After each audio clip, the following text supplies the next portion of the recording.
नमस्कार मित्रांनो, आज आपण या व्हिडिओमध्ये 8वा अध्याय पाहणार आहोत। त्याचं नाव आहे स्वतःच्याच खिशातून चोरी। आपण स्वतःलाच कसं लुटतो। हा जो अध्याय आहे हा ट्रुथ विदाउट अपॉलॉजी या पुस्तकामधील आहे, जे आचार्य प्रशांत यांनी लिहिलेलं आहे। ते नॅशनल बेस्ट सेलर पुस्तक आहे। ते इंग्लिशमध्ये आहे, पण मी तुम्हाला ते मराठीमध्ये ट्रान्सलेट करून सांगत आहे। आपण चोरी म्हणजे काय समजतो?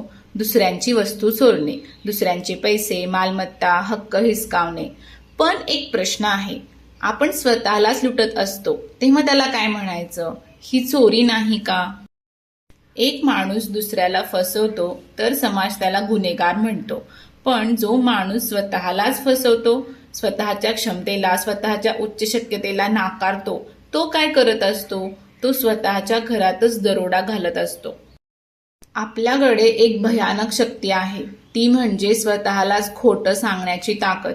आणि त्याहून भयानक म्हणजे आपण त्या खोट्यावर विश्वास ठेवतो। मी ठीक आहे, माझं आयुष्य असंच चालतं, हेच माझ्यासाठी पुरेसं आहे, मला जास्त काही नको, ही सगळी वाक्य आपण स्वतःला लुटण्यासाठी वापरत असलेली साधनं आहेत। जर मी तुमचं काही हिसकावलं, तुम्ही त्याला चोरी म्हणता। जर मी तुमचं घर लुटलं तर शिक्षा मागता। पण जेव्हा तुम्ही तुमचंच घर लुटता, तुमच्या क्षमतेला, तुमच्या सत्याला, तुमच्या प्रामाणिकतेला नाकारता, तेव्हा कोण शिक्षा देतं? जीवन शिक्षा देतं। दुसऱ्याची चोरी समाज शिक्षा देतो, स्वतःची चोरी जीवन शिक्षा देतं। आणि ही शिक्षा फार सूक्ष्म असते। असमाधान, रिकामेपणा, अस्वस्थता, मनातली सततची चिडचिड, कारण न कळता येणारी उदासी, ही सगळी लक्षणं आहेत आपण स्वतःला लुटत आहोत याची। आणखी एक भयानक गोष्ट काय आहे माहीत आहे? जो माणूस आपल्याला आरसा दाखवतो, आपण त्यालाच शत्रू समजतो। कारण आपल्याला सत्य नको असतं, आपल्याला आपलं खोटं जपायचं असतं।